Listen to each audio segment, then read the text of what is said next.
चलो आज की क्लास स्टार्ट करते हैं। देखो हमारा इसमें सेकंड पॉइंट है ध्वनि का उत्पादन, यानी जो हमारी आवाज़ है वो कैसे उत्पादित होती है, यानी कैसे बनती है वो आवाज़।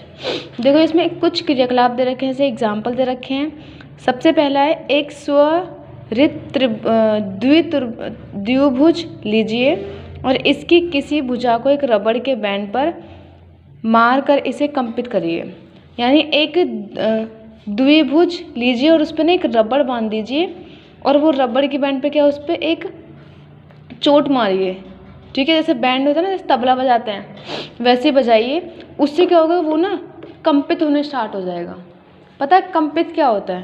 कंपन करना। हाँ, कंपित का मतलब होता है वाइब्रेशन करना, कंपन करना, यानी साउंड क्रिएट करेगा। Slow slow slow slow slow slow वो कुछ इस टाइप के साउंड आते हैं, इस तरीके से बनता चलेगा।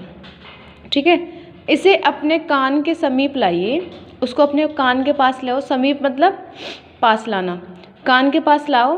क्या आप कोई ध्वनि सुन पाते हैं? कंपनमान स्वरित द्विभुज की एक भुजा को अपनी अंगुली से स्पर्श कीजिए और अपने अनुभव को अपने मित्रों के साथ बांटिए। यानी जब जो वो है द्विभुज जो कंपन कर रहा है, उस कंपन को अपने कान के पास लाओ और उसकी आवाज़ सुनने की कोशिश करो। और जब उसकी आवाज़ पूरी हो जाए सुन के, जो तुमने फील किया है, जो तुम्हारा एक्सपीरियंस रहा है, जो तुम्हारा अनुभव है, उसको अपने दोस्तों के साथ शेयर करो। पहला। अब देखो इसमें दूसरा क्रियाकलाप है। अब एक टेबल टेनिस या एक छोटी प्लास्टिक की गेंद को एक धागे की सहायता से किसी आधार से लटकाइए। यानी देखो जैसे ये है ना, ये इस टाइप से, इसके यहाँ पे कह रहा है कि एक आप तो एक बॉल लो छोटी सी और उसके बीच में एक धागा बांधो और उसको एक लटका दो। ठीक है, एक लंबी सुई और धागा लीजिए, धागों के एक सिरे पर एक गांठ लगाइए और सुई की सहायता से धागों को गेंद से पिरोइए। यानी सुई की सहायता से गेंद में छेद करो और उसके अंदर धागा डालो और धागा डाल के उसको लटका दो। पहले कंपन ना करते हुए स्वरित द्विभुज की एक भुजा से गेंद को स्पर्श कीजिए। पहले फील करना है कि मतलब जो द्विभुज है जो कंपित नहीं हो रहा। देखो जो ये है ना, ये है द्विभुज। ठीक है, जो ये ना ये द्विभुज है। जब इसको यहाँ पे इसको टच करते हैं, फिर इस पर अटैक करते हैं ना, इसको मारते हैं इस पर यहाँ पे, तो जो ये दोनों, ये और ये दोनों वाइब्रेशन करना स्टार्ट होते हैं, ऐसे ऐसे हिलना स्टार्ट हो जाते हैं। तो इसको अभी नॉर्मल में सुनना है कि वो वाइब्रेशन कर रहा है नहीं कर रहा। फिर कंपन करते हुए द्विभुज स्वरित द्विभुज की एक भुजा से गेंद को स्पर्श कीजिए। जब तुम इस द्विभुज को इस गेंद में मार दो, तो जब गेंद आगे पीछे आएगी और उससे टकराएगी तो फिर वो क्या करेगा, द्विभुज कंपन करने स्टार्ट कर देगा। देखिए क्या होता है। अपने मित्रों के साथ विचार विमर्श कीजिए और दोनों अवस्थाओं में अंतर की व्याख्या करने का प्रयत्न कीजिए। अब दोनों में क्या करना है, डिफरेंस बताना है कि जो पहला एग्जाम्पल था दूसरे में। ठीक है, एक और क्रियाकलाप दे रखा है इसने, कह रहा है कि एक बीकर या गिलास को ऊपर तक पानी से भरिए। एक बीकर लो या फिर एक गिलास लो और उस गिलास को ऊपर तक पानी से भर दो। ठीक है, कंपनमान स्वरित द्विभुज की एक भुजा को चित्र के अनुसार, जो चित्र में दे रखा उसके अनुसार दर्शाए हुए पानी की सतह से स्पर्श कीजिए। यानी क्या, देखो इस तरीके से एक पूरा गिलास ले लिया, उस गिलास में पानी भर लिया और गिलास क्या कर दिया, गिलास को पूरे पानी से भर दिया और उसका जो कंपन है, कंपनमान स्वरित द्विभुज है, उसको आधा पानी में डाल दिया और आधा ऊपर कर दिया और उसको फिर कह रहा है कि देखो साउंड कितनी क्रिएट हो रही है। अब देखो चित्र 11.3 में दर्शाया गया, उसके जस्ट नीचे दर्शाया गया ये के अनुसार कंपनमान स्वरित द्विभुज की दोनों भुजाओं को पानी में डुबोइए। पहले हमने एक को डुबाया, अब हमने ये कह रहा है कि दोनों को डुबा दो, दोनों को उसके अंदर डाल दो, पानी के अंदर दोनों भुजाओं को डाल दो। देखिए कि दोनों अवस्थाओं में क्या होता है।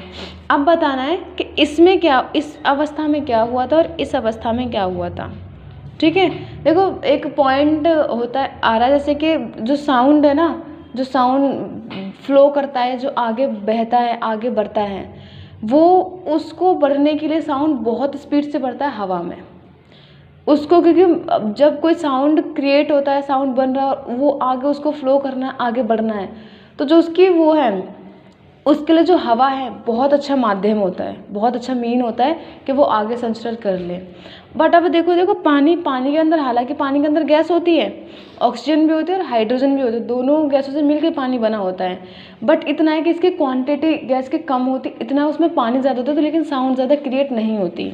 तो अगर हम इस एग्जाम्पल को देखें, जैसे कि इसमें अगर ऊपर इसको देखें तो इसमें तो कंपन होगा, बट इसमें देखो ना तो इसके मुताबिक 50% 60% कम हो जाएगा, क्योंकि पानी के अंदर साउंड होता तो है लेकिन साउंड उतना नहीं होता जितना हवा के अंदर होता है, जितना इसके अंदर होगा उतना इसके अंदर नहीं होगा।